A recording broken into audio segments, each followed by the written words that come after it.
আসলে খুব আশা নিয়ে এখন ক্যামেরার সামনে আসছি। যদি একজন ভালো মানুষ পাই, যদি আমার ভাগ্যটা এবার পরিবর্তন হয়, তাহলে আসলে খুব ভালো হয়।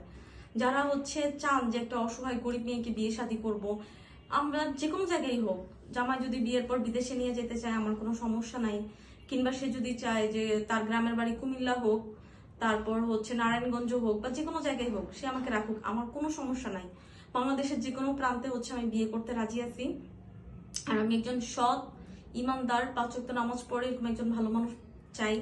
তো দয়া করে আপনারা যে যারা ভালো মনে, যারা চান যে না অসহায়ের পাশে দাঁড়াবেন, তারাই শুধু নখ দিবেন। আর ভাই, আমি একজন দায়িত্ববান মানুষ চাই। আপনি আজকে বলবেন দায়িত্ব নিব, কালকে আপনি দায়িত্ব ছেড়ে চলে যাবেন। ভাই, এরকম মানুষেরা নখ দিয়েন না ভাইয়াদের কাছে।